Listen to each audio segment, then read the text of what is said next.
Hello साथियों, नमस्कार। राजस्थान के लोक देवता के पार्ट 1 का वीडियो हमने कंप्लीट कर लिया है। अगर किसी ने वो वीडियो नहीं देखा है तो वीडियो के डिस्क्रिप्शन बॉक्स में उसका लिंक मैंने दे दिया है और साथ ही आई बटन पर भी इस वीडियो को डाल दिया गया है। आप वहां जाकर पहले इस वीडियो को देख लीजिए। आज हम बात करने वाले हैं राजस्थान के लोक देवता के पार्ट 2 के बारे में। यहाँ पर आपको PDF के जरिए वही फटाफट रिवीजन करवाया जा रहा है, तो वीडियोज़ का लाभ उठाइए और अपने दोस्तों के साथ वीडियोज़ को शेयर कीजिए। चलिए शुरू करते हैं आज के इस वीडियो को। साथियों, जैसा कि आपको पता है, इस वीडियो में हम सिर्फ क्वेश्चन के अलावा उनके जो और इम्पोर्टेंट जो फैक्ट हैं उन फैक्ट को भी यहाँ पर क्लियर कर रहे हैं। साथ ही साथ जिस लोक देवता के बारे में हम बात करते हैं उस लोक देवता की जो संपूर्ण हिस्ट्री है हम यहाँ पर उनको कवर करते हुए चल रहे हैं। तो वीडियो को अगर आपने अभी तक शेयर नहीं किया है तो शेयर कर दीजिए और चैनल को सब्सक्राइब कर लीजिए। और आज के इस वीडियो में देखते हैं आपके कितने यहाँ पर क्वेश्चन जो ठीक होते हैं वो कमेंट बॉक्स में मुझे ज़रूर बताना। तो चलिए, आज का जो हमारा पहला प्रश्न है वो है यहाँ पर, जैसा कि पिछले वीडियो में हमने 25 क्वेश्चन जो थे वो कंप्लीट कर लिए थे, 25 प्रश्न हमने कंप्लीट कर लिए थे। तो आज क्वेश्चन नंबर 26 जो है वो है हमारा, वर्षा वाले देवता के रूप में किन्हें पूजा जाता है? देव बाबा, मामा देव, इलोजी, भूरिया बाबा। इसका जवाब आपको देना है कि वर्षा वाले देवता के रूप में किन्हें पूजा जाता है। चलिए, इसका आंसर हम यहाँ पर देखते हैं, मामा देव। मामा देव जो है इन्हें वर्षा वाले देवता के रूप में पूजा जाता है और इनकी जो मूर्ति होती है, तस्वीर जो होती है वो तोरण के रूप में होती है और जो गांव होता है उस गांव के बाहर जो मुख्य द्वार होता है वहाँ पर इनकी मूर्ति जो है वो लगाई जाती है और इन्हें ही पूजा जाता है वर्षा वाले देवता के रूप में। अगला प्रश्न, विष्णु का अवतार किनको माना जाता है? देवनारायण जी, कल्ला जी, पाबू जी या रामदेव जी? तो आपको यहाँ पर बताना है विष्णु का अवतार। तो विष्णु का अवतार जो है वो देवनारायण जी है। देवनारायण जी के बारे में मैंने पिछले वीडियो में आपको कंप्लीट बता दिया है कि देवनारायण जी के बारे में उनकी क्या क्या जानकारी है। तो जो देवनारायण जी है इनको विष्णु के अवतार के रूप में पूजा जाता है। कल्ला जी के बारे में भी मैंने आपको बताया था कि इन्हें शेष नाग का अवतार माना जाता है। इन्हें किसका अवतार माना जाता है? शेष नाग का। और पाबू जी जो है इन्हें किन का अवतार माना जाता है? लक्ष्मण का। पाबू जी को लक्ष्मण का अवतार माना जाता है। और जो रामदेव जी है इन्हें रामदेव जी को माना जाता है कृष्ण का अवतार। रामदेव जी को किन का अवतार माना जाता है? कृष्ण का अवतार माना जाता है। तो इसका जो सही जवाब होगा वो होगा देवनारायण जी। ये विष्णु के अवतार है और इन्हें आयुर्वेद ज्ञाता के रूप में भी पूजा जाता है। नेक्स्ट हम बात करते हैं, हड़बू जी का जन्म कहाँ हुआ था? हड़बू जी का जन्म कहाँ हुआ था? भुंडेल, नागौर, बापणी, जोधपुर, बाड़मेर या मेड़ता? तो जो हड़बू जी थे इनका जो जन्म हुआ था वो हुआ था भुंडेल, नागौर में। कहाँ पर हुआ था? भुंडेल, नागौर में इनका जन्म हुआ था। साथियों, चैनल को सब्सक्राइब नहीं किया है तो चैनल को सब्सक्राइब कर लीजिए और वीडियोज़ को लाइक व शेयर कीजिए। चलिए, अगले प्रश्न की ओर हम यहाँ पर बढ़ते हैं। पनराज जी का मेला कहाँ भरता है? पनराज जी का मेला कहाँ भरता है? जैसलमेर में, बाड़मेर में, उदयपुर में या नागौर में? तो जो पनराज जी का मेला है वो भरता है जैसलमेर में। और ध्यान रहे, वर्ष में दो बार इनका मेला भरता है। कहाँ पर? जैसलमेर में। अगले प्रश्न की ओर बढ़ते हैं, कौन से लोक देवता के मंदिर में सांप की बाम्बी की पूजा की जाती है? प्रश्न ध्यान से पढ़ लीजिए, कौन से लोक देवता के मंदिर में सांप की बाम्बी की पूजा की जाती है? ऑप्शन आपके पास है, केसरिया कुंवर जी, झुंझार जी, रामदास जी या हरिराम बाबा। तो इसका जो बिल्कुल सही जवाब होगा वो होगा हरिराम बाबा। जो हरिराम बाबा है इनके मंदिर में सांप की बाम्बी की क्या की जाती है? पूजा की जाती है। और ये जो केसरिया कुंवर जी थे ये गोगा जी के पुत्र थे। केसरिया कुंवर किनके पुत्र थे? तो ध्यान रहे, गोगा जी के पुत्र थे। कौन? केसरिया कुंवर जी। ठीक, चलिए अगले प्रश्न की ओर बढ़ते हैं। काला बाला किस लोक देवता को कहा जाता है? रामदेव जी, तेजा जी, वीरफत्ता जी या गोगा जी? देखिए, ये इन लोक देवता के क्या है? उपनाम है। तो उपनाम से ये प्रश्न यहाँ से पूछा गया कि काला बाला किस लोक देवता को कहा जाता है? इसका जो सही जवाब होगा वो होगा तेजा जी, क्योंकि तेजा जी को गायों के मुक्तिदाता, काला बाला सांपों के देवता गोगा जी को भी कहा जाता है और तेजा जी को भी कहा जाता है। ध्यान रहे, आपको इन दोनों को सांपों का देवता कहा जाता है। अच्छा, काला बाला के रूप में किसको? तेजा जी को पूजते हैं। गायों के मुक्तिदाता के रूप में किनको पूजते हैं? तेजा जी को पूजते हैं। और तेजा जी जो थे इनका जन्म कहाँ पर हुआ था? पर्वतसर नागौर में हुआ था। और पर्वतसर नागौर में ही इनका क्या भरता है? मेला भरता है। मुख्य रूप से किस क्षेत्र के लोक देवता हैं? सेंद्रिया, अजमेर के। ठीक, वीरफत्ता जी का जो मेला है वो भाद्र शुक्ल नवमी को भरता है और गोगा जी का मेला भाद्र कृष्ण नवमी को भरता है। और तेजा जी का मेला जो है वो दशमी को भरता है। रामदेव जी का मेला भाद्र शुक्ल द्वितीया से लेकर एकादशी तक भरता है और ये जो तेजा जी है इनका दशमी से लेकर पूर्णिमा तक मेला भरता है। चलिए बढ़ते हैं अगले प्रश्न की ओर। गोगा जी को किस अन्य नाम से जाना जाता है? देखिए, जाहर पीर, प्लेग का रक्षक, रामसा पीर या ऊँटों के देवता। तो इसका जो सही जवाब होगा वो होगा जाहर पीर, क्योंकि गोगा जी को जाहर पीर, जहाँ पीर, गोगा बापा, गुग्गा, ठीक है, इन सभी नामों से जाना जाता है। और प्लेग के रक्षक के रूप में किनको पूजते हैं? तो ध्यान रहे, प्लेग के रक्षक में पाबू जी को, किनको? पाबू जी को प्लेग का रक्षक, ऊँटों का देवता और लक्ष्मण का अवतार। कौन? पाबू जी। रामसा पीर, पीरों के पीर, कृष्ण के अवतार, अर्जुन के वंशज, ये किन्हें? रामदेव जी को। किन्हें? रामदेव जी को। और ऊँटों के देवता जैसे अभी बताया, कौन? पाबू जी, ऊँटों के देवता, प्लेग के रक्षक, ठीक है, और लक्ष्मण के अवतार, कौन? पाबू जी। तो गोगा जी को जाहर पीर के नाम से जाना जाता है। अगले प्रश्न की ओर बढ़ते हैं। निम्न में से किसकी अवतार तिथि को बाबेरी दूज कहा जाता है? रामदेव जी को, मल्लीनाथ जी को, तल्लीनाथ जी को या इनमें से किसी को नहीं? मतलब किसकी अवतार तिथि को, ध्यान रहे, किसकी अवतार तिथि को बाबेरी दूज कहा जाता है? तो इसका जो सही जवाब होगा वो होगा रामदेव जी। अब देखिए, रामदेव जी जो थे इनका जन्म हुआ था भाद्र शुक्ल द्वितीया को, ठीक है, द्वितीया यानी कि दूज को। तो अब इसी कारण इन्हें इस अवतार तिथि को भाद्र शुक्ल द्वितीया को क्या कहते हैं? बाबेरी दूज। और इस दूज को गुजरात क्षेत्र में बोला जाता है क्या? बीज। तो इसलिए इसे बाबेरी दूज या बाबेरी बीज भी कहते हैं। आपको पता है रामदेव जी गुजरात क्षेत्र में भी पूजे जाते हैं और छोटा रामदेवरा जो है वो गुजरात में ही है। इनका एक मंदिर है छोटा रामदेवरा, गुजरात में।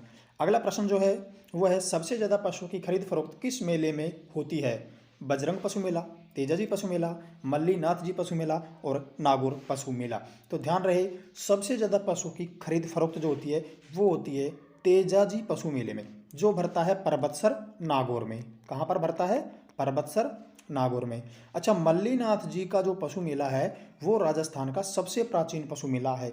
राजस्थान का सबसे प्राचीन पशु मेला कौन सा है? मल्लीनाथ जी का। और पशुओं की सर्वाधिक खरीद फरोख्त होती है तेजा जी के मेले में। मल्लीनाथ जी का जो क्षेत्र है मालानी बाड़मेर, वहाँ मेला भरता है, और तेजा जी का पशु मेला परबतसर नागौर में भरता है। चलिए फिर से बताना चाहूँगा, अगर चैनल को सब्सक्राइब नहीं किया है तो चैनल को सब्सक्राइब कर लीजिए और जो ये वीडियोज़ का लाभ उठाइए। अच्छी तरीके से आपको यहाँ पर क्वेश्चंस जो है उनका रिवीजन करवाया जा रहा है और ये क्वेश्चन जो है वो एग्जाम की दृष्टि से बहुत महत्वपूर्ण है। चलिए अगले प्रश्न की ओर बढ़ते हैं।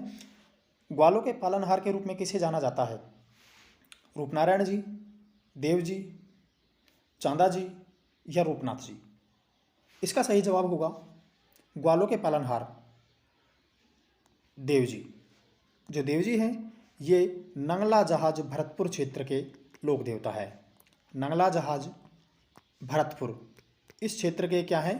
लोक देवता है। और वर्ष में 2 बार इनका क्या भरता है? मेला भरता है। पनराज जी का मेला भी 2 बार भरता है और देवनारायण जी का मेला भी 2 बार भरता है। ये जो रूपनाथ जी हैं ये इन्हें झरड़ा जी भी कहा जाता है। इन रूपनाथ जी को झरड़ा जी भी कहा जाता है और ये पाबू जी के बड़े भाई बूढ़ो जी के पुत्र थे। अगले प्रश्न की ओर बढ़ते हैं। रूपनाथ या झरड़ा जी से संबंधित थे। अभी मैंने ये प्रश्न आपको देखो करवाया है कि रूपनाथ जी या झरड़ा जी संबंधित थे किनसे? देव जी से थे, मल्लीनाथ जी से थे, पाबू जी से थे या उपरोक्त सभी से थे? तो पाबू जी से। पाबू जी से इनका संबंध था, क्योंकि ये जो पाबू जी के बड़े भाई थे जिनका नाम था बूढ़ो जी, पाबू जी का बड़े भाई थे बूढ़ो जी, और इन बूढ़ो जी के पुत्र थे, बूढ़ो जी के पुत्र थे कौन? रूपनाथ जी या झरड़ा जी। और इनकी हिमाचल प्रदेश में बालकनाथ के रूप में क्या की जाती है? पूजा की जाती है। ठीक, चलिए आगे बढ़ते हैं।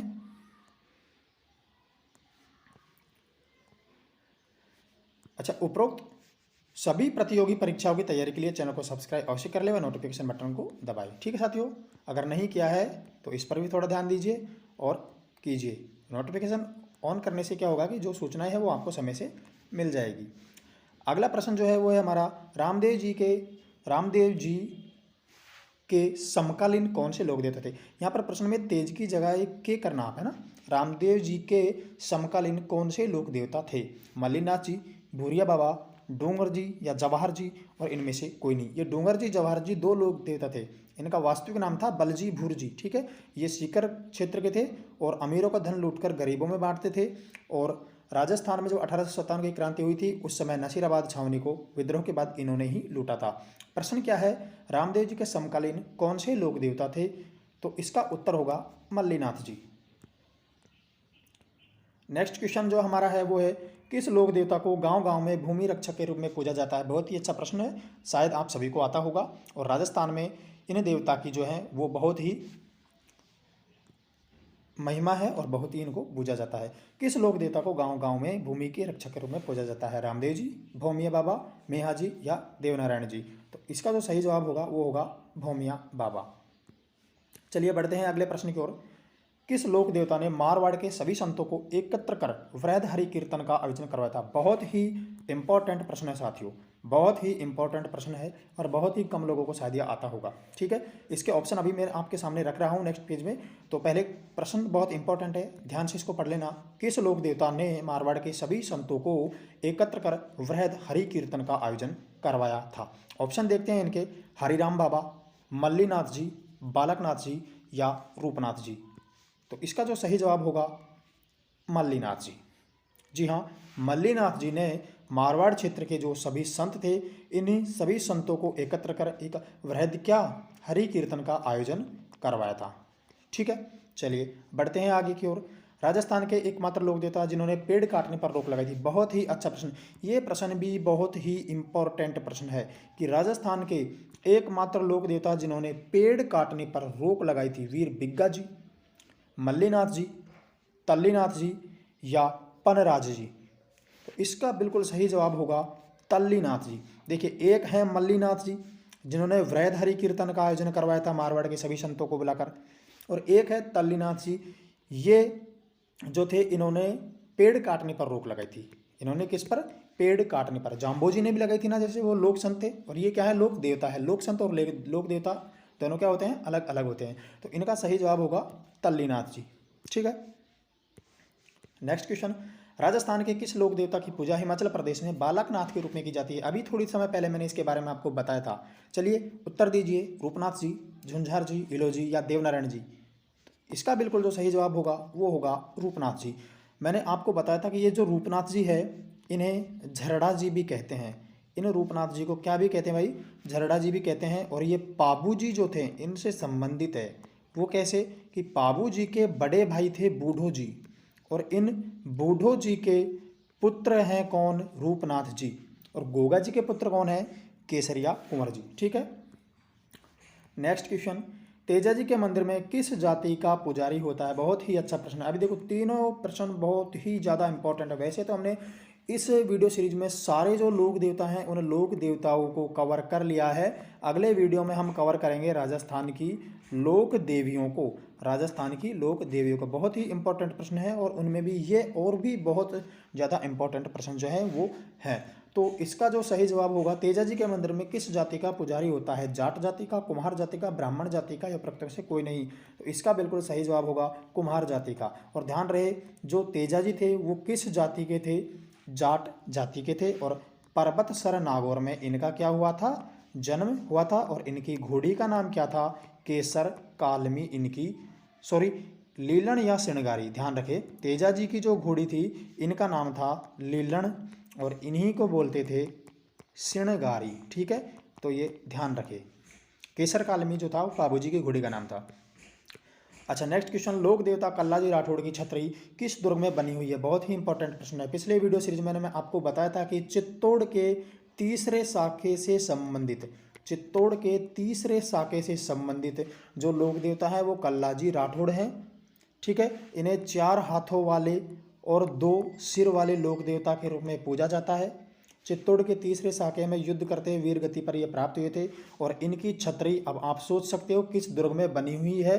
तो लोक देवता कल्लाजी राठौड़ की छतरी किस दुर्ग में बनी हुई है? ऑप्शन यहाँ पर मैं आपको यहाँ एक ऑप्शन जो है वो निकाल देता हूँ। जैसलमेर में यहाँ से हटा रहा हूँ और इनकी जगह चित्तौड़गढ़ जो है वो ऑप्शन में डाल रहा हूँ। तो ध्यान रखें, चित्तौड़गढ़ में। लोक देवता कल्लाजी राठौड़ की जो छतरी बनी हुई है वो चित्तौड़गढ़ के दुर्ग में बनी हुई है और भैरव पॉल पर, ध्यान रखें, भैरव पॉल पर, कहाँ, किस दरवाजे पर, भैरव पॉल पर इनकी क्या बनी हुई है, छतरी। तो लोक देवता कल्लाजी राठौड़ की छतरी भैरव पॉल पर बनी हुई है। आपको जो टेलीग्राम ग्रुप है हमारा, उस टेलीग्राम ग्रुप का लिंक डिस्क्रिप्शन बॉक्स में डाल दिया गया है। वहाँ PDF में इसको एडिट कर दिया जाएगा और जैसलमेर की जगह आपको चित्तौड़गढ़ जो है ऑप्शन में डाल दिया जाएगा। अगर आपने टेलीग्राम ग्रुप अभी ज्वाइन नहीं किया है तो टेलीग्राम ग्रुप को ज्वाइन कर लीजिए। वहाँ हम इसका PDF जो है वो शेयर करते हैं। साथ ही आप वीडियो के डिस्क्रिप्शन से भी PDF जो है वो डाउनलोड कर सकते हैं बिल्कुल फ्री। चलिए नेक्स्ट क्वेश्चन पर बढ़ते हैं। मेहाजी मांगलिया, ये कौन है, मेहाजी मांगलिया, ठीक है। किससे युद्ध करते हुए वीर गति को प्राप्त हुए थे, राणक देव भाटी से, महमूद गजनवी से, अर्जन या सर्जन से, या इनमें से कोई नहीं। तो ध्यान रखें, मेहाजी मांगलिया जो थे वो राणक देव भाटी से युद्ध करते हुए वीर गति को प्राप्त हुए थे। और मेहाजी मांगलिया जो थे इनके घोड़े का नाम क्या था, किरण काबरा था। मेहाजी मांगलिया के घोड़े का नाम क्या था, किरण काबरा था। और भाद्र कृष्ण पक्ष की जो अष्टमी है, कृष्ण जन्माष्टमी जिस दिन होती है उस दिन इनका क्या भरता है, मेला भरता है, ठीक है। अगले प्रश्न की ओर बढ़ते हैं। तेजा टेर क्या है, तेजा जी के लोकगीत, तेजा जी की जीवनी, तेजा जी का जन्म स्थान, या यह सभी। तो तेजा टेर आपको बताना है, तो बताइए तेजा टेर क्या है। तेजा जी के क्या है भाई, लोकगीत हैं। तेजा जी के लोकगीतों को क्या कहते हैं, तेजा टेर कहते हैं। और राजस्थान के जो किसान है वो हल जोतने से पहले और फसल काटने से पहले तेजा जी के नाम के क्या गाते हैं, गीत गाते हैं, और उन्हीं गीतों को क्या कहते हैं, तेजा टेर कहते हैं। ठीक है दोस्तों, तो आज के वीडियो में बस इतना ही। मिलते हैं एक नए वीडियो के साथ।